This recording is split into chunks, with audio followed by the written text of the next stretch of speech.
You're driving here, right? Just give me a moment to tidy up the house. Why don't you kill some time for about an hour before you come over? Sounds better, doesn't it? Although I merely mentioned I was returning home from the hospital, Sam seemed somewhat in a hurry. Layla casually retorted to Sam's apparent anxiety. What are you talking about? If we do that, the important person to your father will just escape, won't they? Layla's words made me tilt my head in confusion, while Sam began to sweat even more. What are you saying? Sam showed even more signs of being unsettled. I know everything. I was told. Told? By whom? As Sam asked, Layla turned around swiftly to look at me. No, she seemed to be looking through me, as if seeing something beyond.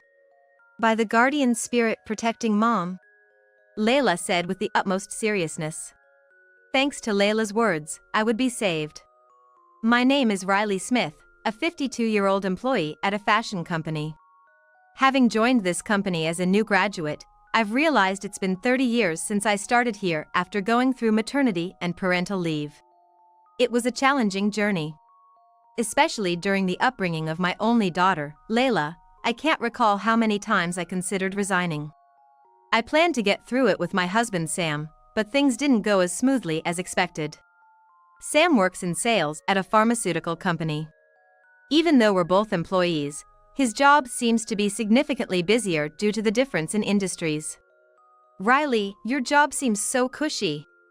Sam would often come home late and sigh with such remarks. Well, I might come home earlier than you, but it's not exactly cushy. Plus, you're about to go on maternity leave, right?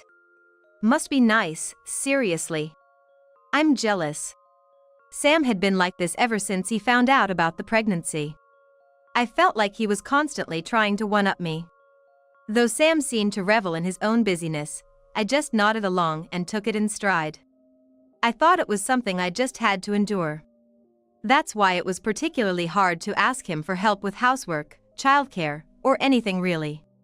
I half expected that even if I asked, he wouldn't listen. Better to just handle it myself. This mindset of self-sufficiency became a habit. It was still okay until I returned to work. I managed to handle everything on my own. However, right after Layla started daycare, it became untenable. She began to fall ill frequently, which was understandable. Since she started attending at the age of 1. Whenever Layla was sick, I inevitably had to take time off. At this rate, I'd run out of paid and caregiving leave in no time. Can't you take just half a day off? In desperation, I finally asked Sam for help. But the response was as expected. Actually, it might have been worse than I anticipated. Don't be ridiculous. I mean, if it's just for half a day, can't you just let her sleep by herself? Huh? It'd be one thing if Layla was a middle schooler, but she's only 1 year old. There's no way that's possible. Being ridiculous? It seems like he's the one being ridiculous here. Obviously, that's impossible. Never mind, I'll take the day off. Impossible? Babies just sleep, right? I mean, if Riley can take time off, you should have just done that from the start. Don't bother asking me. Really? How can he be so detached? I knew Sam wasn't exactly enthusiastic about childcare. But he seemed to adore Layla, or at least, that's how it appeared. However, looking back, Sam only showed affection when he felt like it. Perhaps, as to him, childcare is akin to petting an animal. Despite being parents and supposed to be supportive partners, I couldn't help but feel distant from Sam. Still, things might change someday. They say fathers take longer to develop a sense of self in relation to their children compared to mothers. Once Layla grows up enough to talk, communication might become easier. Surely, Sam will change after a little while. I reassured myself. But in the end, I was just trying to appease my own anxieties. Reality isn't so sweet. Layla turned 3 and began to speak her own words, but Sam's attitude hadn't changed. If anything, it might have gotten worse. Layla has a fever. Oh, okay, got it. Calls for pickup from daycare always come to me first as the primary contact. Normally, I'd bow my head to my colleagues and somehow adjust my work schedule to pick her up. But today was the day of a meeting for a project where I am the leader. I had already missed the last meeting due to Layla's illness. Plus, this month, I had already taken several days off early and used up my leave to take care of Layla. There's no way I could afford to take more time off, both in terms of workload and paid leave days. On the other hand, Sam hasn't used any of his leave days yet. Even if I begged, his answer was always no. So lately, I hadn't even been asking. With my family and in-laws living far away, I had no one else to turn to. I decided to call Sam, grateful for one advantage of his sales job. His phone was always accessible. I've never failed to reach him on his work cell. "Hello, Pfizer Pharmaceuticals, Smith speaking." As expected, after a few rings, Sam's energetic voice came through. "Sam, sorry to bother you at work." What?" As soon as he realized it was me on the line, Sam's tone noticeably dropped. "I just got a call from the daycare. Layla's got a fever, and they're asking for someone to pick her up." And? His response was just one word. His cold voice almost defeated me, but I persisted. "I have an important meeting today that I can't miss, and I was hoping you could pick her up instead." "What? Why? What?" An irritated voice came from the other end of the phone. "Since the call came to you, you should be the one to go. Besides, it's not like I can go, right?" "That's because I'm listed as the primary contact. If I could, I'd go pick her up right away. But today is really tough for me too. And it's always me who has to make arrangements. Can't you just do it this once?" "That's the point." Sam cut me off. "You always manage to make it work, right? Then figure it out today too. Don't be a nuisance." "Nuisance? Layla is our daughter." "I'm busy," Sam said bluntly and hung up the phone. I stood there dumbfounded for a while. It's hard to believe that he's my husband and Layla's father.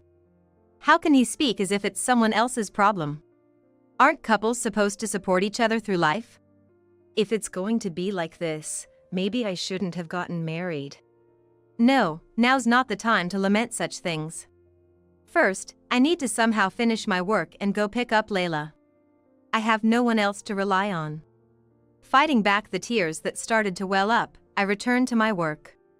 From that day on, I vowed to make Layla happy on my own. Up until then, I had held on to the hope, however faint, that Sam would come around.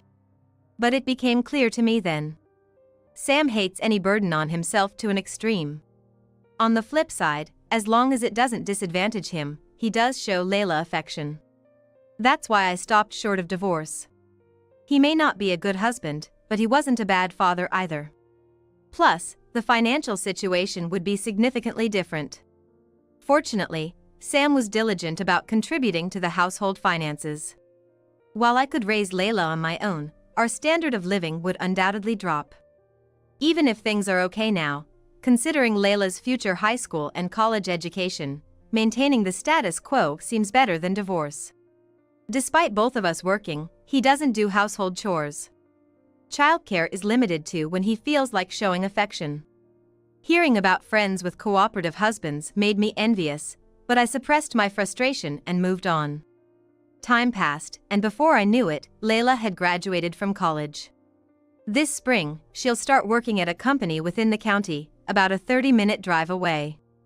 Though her job is nearby, Layla will be moving out to live on her own. She had been in a dormitory during college, so this will be her first time living by herself. "So, it's just the two of us now?" Sam muttered as we drove back from dropping Layla off at her new place. "Yes, though she said she'd visit from time to time." It's different from when she was in the dorm. Layla has grown up, moved out, and become independent. Hearing Sam say it made me think anew. With things as they are, there'd be no hardship in getting a divorce. Now that Layla has started her job, I'll be able to manage my life on my own. The barriers to divorce have disappeared, making it a tangible reality. It's exactly what they say about gray divorces. I felt a familial affection for Sam, But the love I had for him as a husband had long since withered away. I'm sure Sam won't change in the future. He won't do anything that's not in his interest, and he'll always put himself first, before me or Layla. The thought of enduring that frustration again is honestly unbearable. Maybe if there's a trigger, I should bring up divorce. That's what I was thinking. But after Layla moved out, Sam changed in a way I never expected. Bought this because it looked delicious. Oh. This? Sam said, holding a cake from a famous bakery nearby as he came home from work. You like sweets, right? Thought it'd be nice for a change. I'm so happy. Thank you. It felt like a dream. That Sam would go out of his way to buy something for me. After that, Sam kept giving me souvenirs and gifts. Should I really be accepting these so often? What are you talking about? Of course, it's okay. You've been working hard all this time. Thank you. Most of the gifts from Sam were high-calorie sweets. When I asked why, he said with a smile, because you like sweets, right? Indeed, I do like sweets. But I'm also 52 years old now. While I appreciate the gesture, my body can't keep up with daily sweets. I really appreciate the thought, but daily feels a bit much, and I've gained quite a bit of weight. It was hard to bring this up to Sam, who meant well, but I carefully chose my words and said, everything you buy is delicious, and I'm truly happy you're thinking of me. But I was cautioned during my last health checkup. Consuming high-calorie foods every day had quickly led to weight gain, and I had gone from being slightly underweight to being overweight enough to receive a warning from the doctor. Too fat? Where? You were too skinny to begin with. As you age, your skin sags. A bit of weight makes you look younger and more attractive. I understand what you're saying, and I'm happy you think so, but my health. All right, all right. Sam became visibly upset and retreated to his room. I felt bad for seemingly dismissing his kindness, but it was something that needed to be said eventually. Will things go back to how they were before? Should I have just kept quiet? No, accepting it indefinitely was never going to be an option. Rejecting Sam's generosity might have been a mistake. Given his pride, he might revert to being indifferent. If that happens, I'll gracefully bring up the idea of divorce. However, a few days later, instead of sweets, Sam brought home a clear bag of pills. Here, a souvenir. Thank you. What's this? You seemed concerned about your health, so I consulted a colleague and bought these. They're supplements for better health. Sam, who works at a pharmaceutical company, apparently went out of his way to consult with colleagues and clients to choose this supplement for me. While I'm very grateful for the gesture, I don't really believe in this kind of thing. In fact, I'm rather skeptical. As I was pondering how to react, Sam, sensing my hesitation, sighed. What's the matter? You just hate any present from me, don't you? What? I thought I was doing good by getting these for you since you said sweets weren't good. Faced with his comment, I had no choice but to gratefully accept the supplements. Moreover, Sam insisted, if you forget to take them, the effect will be halved, and made sure to watch me take the supplement every evening. Although reluctant, I continued taking them daily as my health didn't seem to be adversely affected, and if it improved my relationship with Sam, it seemed worth it. Months passed, and now that work has finally calmed down, Layla came to visit for the first time in a while. She was shocked at the sight of me. What happened to you, Mom? I could guess what she was about to say. I know what you're going to say. I've gained weight, haven't I? It's not just gained weight. Layla looked at me incredulously from head to toe. After a few minutes of silence, she grabbed my arm. We're going to the hospital right now. The hospital? But I had a health checkup a few months ago. Sure, it was before I gained this much weight, and the doctor did warn me then. Just come. Layla dragged me to the car, and I was taken straight to the hospital. After undergoing various tests, we were told the results would be available in 2 weeks, so we went home for the time being. Layla seemed angry the entire time. Maybe she's appalled because I let myself gain so much weight due to my own negligence. I felt terrible that I spoiled our rare reunion. As I was wallowing in self-loathing, Layla parked the car in front of our house. Stay at my apartment until the results come out. We're going now, so pack only what you need right away. But I haven't said anything to Sam. Sam couldn't take the day off and had gone to work today. He should be back in a few hours. He was looking forward to seeing Layla. I'll handle Dad. Just hurry up before he comes back. Oh, and take this. I bought it earlier. Make sure to leave it in the bedroom. Absolutely. This? Okay, got it. Overwhelmed by Layla's insistence, I hurriedly packed an overnight bag and placed the item Layla gave me in the bedroom as instructed. While staying at Layla's apartment, I didn't hear from Sam, which was unexpected. I had braced myself for a call demanding, "What about the housework? Come back home quickly," but it never came. The 2 weeks flew by, and I was back at the hospital with Layla to hear the results. I could have come alone. Just come on. Considering what had happened last time, I was certain to be scolded for obesity. It's embarrassing to be reprimanded in front of my daughter. Reluctantly, we waited for our turn. When called, we entered the doctor's office, where he presented the test results with a sigh. What happened to you, exactly? To deteriorate this much in just a few months? I'm sorry. As Layla watched in silence, I slumped forward, listening to the doctor's words. Then, the doctor said something completely unexpected. At this rate, I can't say for sure if you'll live another 5 years. What? It felt like a blow to the back of my head. I was aware that being overweight was bad for my health and that I was obese. But I had never imagined I would be given such a dire prognosis. Frozen in silence, the doctor spoke to me gently. I'm sorry if it sounds like I'm scaring you. But it's the truth. If you don't make lifestyle changes, even if you're okay now, you will eventually experience some sort of complications. I don't remember much after that, but with Layla's support, I somehow managed to finish the consultation. Mom, are you okay? Yes, sorry. I just got a shock. It's my own fault for getting like this, self-inflicted really. About that, Layla started to say when a voice calling our names came from a distance. Layla! Riley! Finally found you. What's this about calling me out here then? Sam appeared, looking disgruntled. Surprised to see him in casual clothes on a weekday, Layla took Sam's hand. Dad, it's been a while. Shall we go together then? Go? Where to? Sam asked, puzzled, to which Layla replied with a nonchalant expression. Home. Let's all go back home. At that moment, Sam's complexion changed. Wait! Why's that? Wasn't Riley supposed to be admitted to the hospital today? That's why you called me, for the paperwork. It seemed Layla had lied to Sam to get him to come. It turns out there's no hospital admission today. Come on, let's go home quickly. No, that won't work. Suddenly like this. Look, the house isn't even ready. What are you being reserved for? I'm your daughter. It's not a problem at all. I'll even help clean up. Despite only saying we should go home, it was clear Sam was panicking. He was sweating profusely from his forehead. You drove here, right? Just let me tidy up a bit. Hang around somewhere for about an hour before you come over, okay?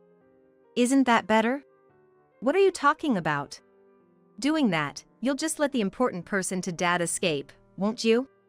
Layla's words made me tilt my head in confusion, and Sam began to sweat even more. What are you saying? I know everything. I was told.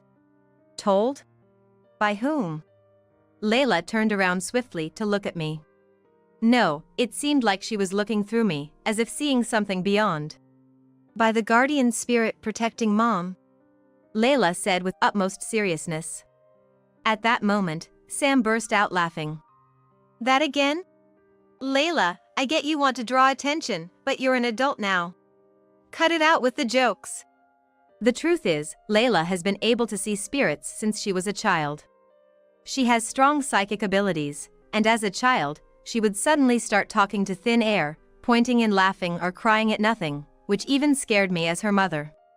Sam, who had decided it was all a lie, yelled at her to stop when Layla was in middle school. Since then, Layla only whispered about her psychic impressions to me occasionally. That's why I had almost completely forgotten about Layla's psychic sensitivity. What do you mean by told? My question triggered a significant reaction from Sam. Riley, what are you being fooled about? That's a bad habit of yours. Maybe she just wanted our attention since it's been a while. Right. Well, let's head home for now. I have something I want to discuss with Dad. Discuss? No, wait. The house is a bit. Why was Sam so stubbornly refusing? Normally, he wouldn't care whether the house was clean or messy. As I pondered, Sam frantically took out his smartphone. Oh no, I forgot to make a work call. Wait here. And don't you dare go home before me. Promise. Without waiting for a response, Sam hurried off somewhere.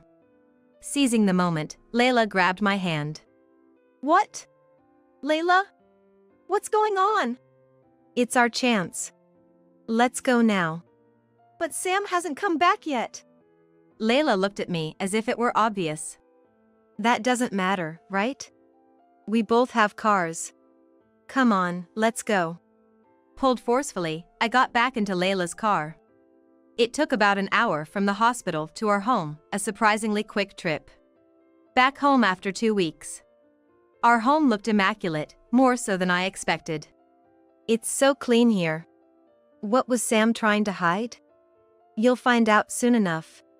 As we talked, there was bustling from the entrance, and Sam slid into the living room, looking rushed. His face was flushed from hurrying. And he was breathing heavily. I told you to wait. Well, never mind. I'm tired. Sam collapsed onto the sofa and greedily drank the tea on the table. He looked tired but also somewhat relieved. Meanwhile, Layla had disappeared.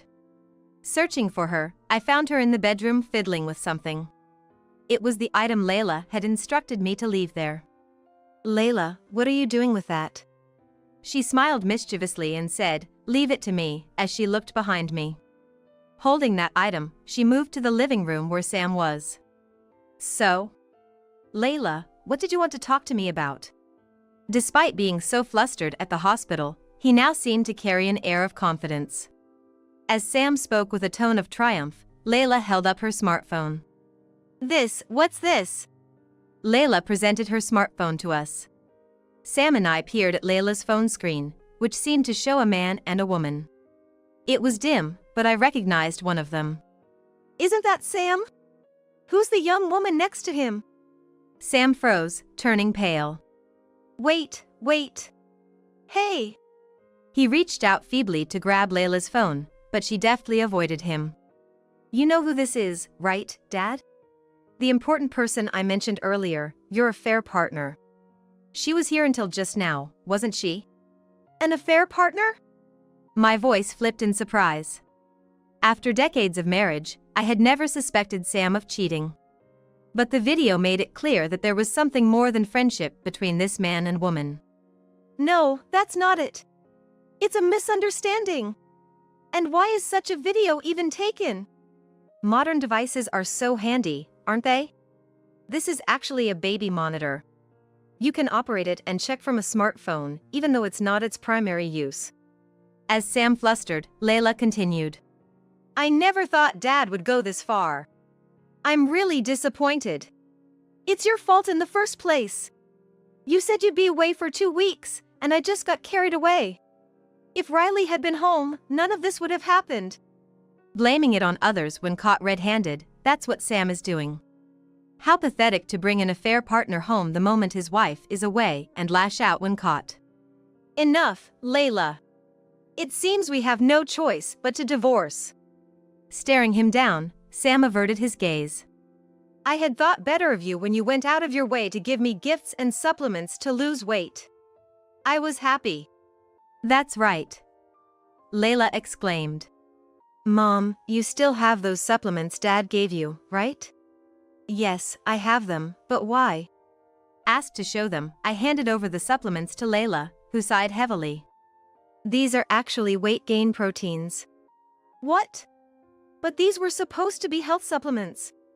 Looking to Sam for confirmation, he awkwardly shifted his gaze before bluntly stating, For a thin person, these are health supplements.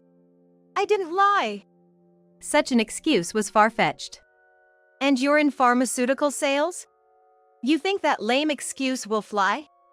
At the time, I was struggling with being overweight, which I had communicated to Sam. He handed me these supplements supposedly to help with that issue.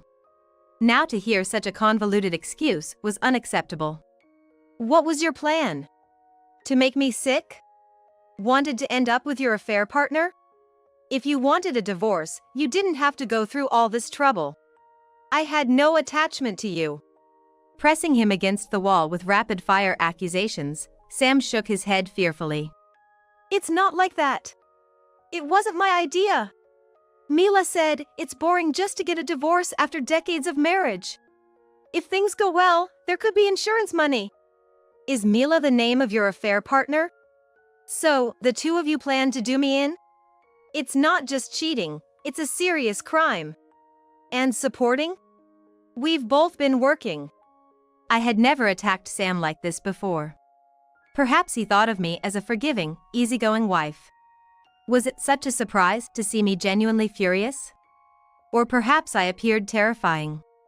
Trembling, Sam could only move his mouth without making a sound. Not satisfied with just a divorce? Well, good. Just as you and Mila wished, let's make sure you pay for your actions thoroughly. Well, fortunately, thanks to Layla, we have proof of the affair. And the evidence of the supplements is right here, isn't it? Looks like exciting days are ahead for you too. Sam gasped, shaking his head with tearful eyes. I'm sorry. It wasn't supposed to be like this. Just a whim, curiosity. The supplements, that was just a mistake.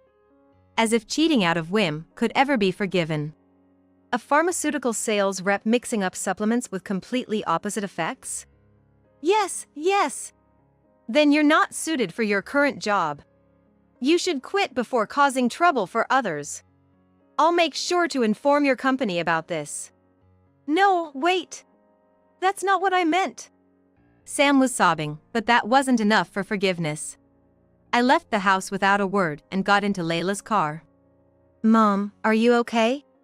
Layla looked up at me worriedly as we arrived at her apartment from the house. Yes, I'm fine. Sorry for showing you such an unsightly scene. But thanks to you, I was saved. I had never suspected Sam of cheating.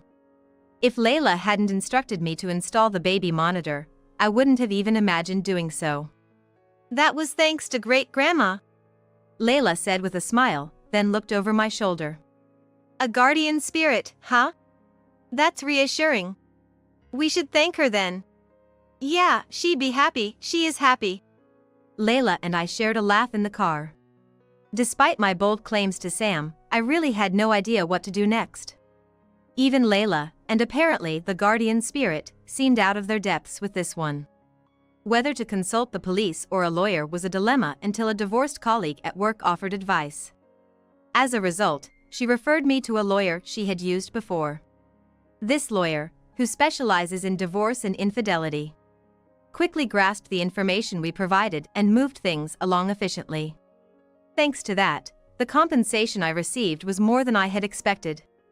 From both Sam and his affair partner, Mila. It was paid in one lump sum. Mila, it turned out, was the sales rep from one of Sam's clients, and they had met through work a few years ago. No wonder Sam had been working late so often. They had been meeting secretly after work. Unfortunately, it seems difficult to prove malicious intent with the supplements. The daily sweets were just considered gifts, making it hard to pursue further.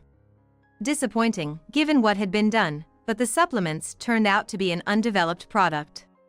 The product is from the company Mila works for, currently in development. After reporting to both their companies, Sam and Mila were expelled. They blamed each other, leading to a massive fallout.